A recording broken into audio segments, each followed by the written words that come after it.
Election working অ্যালায়েন্সকে ধন্যবাদ আমাকে দাওয়াত দেওয়ার জন্য। যারা সামনে বসে আছেন প্রত্যেকের নাম বলতে গেলে অনেক সময় লাগবে, আমাদের অত্যন্ত শ্রদ্ধাভাজন ব্যক্তিবর্গ।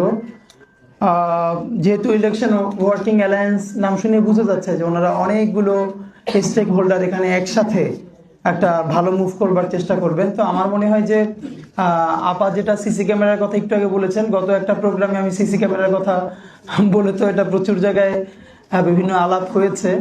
তো অফকোর্স সিসি ক্যামেরা মানে ভাবতেও কেমন লাগে যে 200 কোটি টাকার জন্য, মানে এটা বলাটা খারাপ, তারপরে বলি যে 200 কোটি টাকার জন্য যদি সিসি ক্যামেরা না হয়, ইলেকশন কমিশন চাইলে খয়রাত করতে পারে, আমরা খয়রাত ম্যানেজ করে দেব।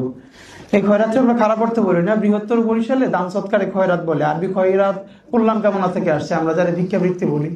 প্রবাসীরা চাইলে এই 200 কোটি টাকার সিসি ক্যামেরা দেশের জন্য এমনি দিয়ে দিবে, যারা লিমিটেড শাটডাউন করে নতুন বাংলাদেশ এসেছে। তো যদি তাদের পয়সার সমস্যা হয়, নিয়ত সহি থাকে, তাহলে ইনশাল্লাহ আমরা সবাই মিলে সিসি ক্যামেরার ব্যবস্থা করে দিতে পারবো। কিন্তু ব্যাপার হলো এই সিসি ক্যামেরাটা তারা অপারেট করবে কিনা। আর সিসি ক্যামেরা ইনস্টল করতে গিয়ে যদি সময় লাগে, তাহলে ইনস্টল করতে কেয়ামত পর্যন্ত লাগলে কেয়ামতের দিন ইলেকশন হবে, তার আগে ইলেকশনের দরকার নাই।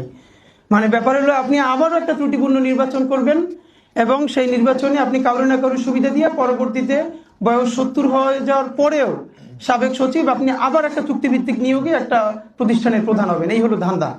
তো সচিবদের ব্যাপারে আল্লাহ তো আপনাদেরকে অনেক বড় বানাইছে, আমরা তো আপনাদের নাতিদের বয়সী অনেকের। তো আপনারা মানে বাংলাদেশের সমস্যাটা হলো একজন মানুষের জীবনে কত টাকা দরকার, এইটা জীবনে আমাদেরকে স্কুল কলেজে কোনোদিন শেখানো হয় না।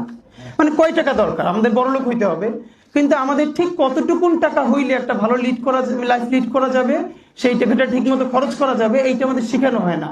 আর এই জন্য হলো আমাদের এই যে একটু স্পেশাল যেটা খ্যাপ বলে আর কি, কখনো নির্বাচন কমিশনে গিয়া বিভিন্ন স্বায়ত্তশাসিত প্রতিষ্ঠানে গিয়ে খ্যাপ দিয়া পরবর্তী রাজনৈতিক সরকারের মাধ্যমে আমরা এই কাজগুলো আদায় করি। আমি শুধু একটা কথা বলে শেষ করতে চাই, যেটা চাইলে ইলেকশন ওয়ার্কিং অ্যালায়েন্স এই ব্যাপারে একটু কাজ করতে পারে। আপনারা জানেন যে 25 লক্ষ টাকা ধরা হয়েছে, প্রত্যেক প্রার্থী খরচ করতে পারবে অথবা প্রার্থী প্রতি 10 টাকা। তো আমার কথা হলো যে ধরেন এই যে 25 লক্ষ টাকা একজন খরচ করবে, কয় টাকা করলো বা করলো না, এইটা ধরার প্রক্রিয়াটাকে, এটা কি ইলেকশন কমিশনের কোনো ভ্যালিড কোনো প্রসেস আছে? ধরেন একজনে 25 কোটি টাকা খরচ করলো, তো এরপরে আপনি সেইটা কোন উপায়ে প্রমাণ করবেন? সে তো তার অ্যাকাউন্ট থেকে দিবে না, সে তো কিভাবে দিবে?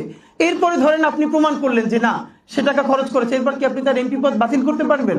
তো এইটা আসলে সম্ভব না। এইটা না করে বরং কি কি করতে পারবে না এইটা আপনি তাকে বলে দেন। শুধু একটা বলি যে এই যে গত পরশু আমাদের এক বড় ভাই বললো যে শাহবাগে বিলবোর্ডটা খালি, তুমি 1 সপ্তাহ ওখানে ক্যাম্পেইন করো, আমি এটা তোমার হায়ার করে দিব।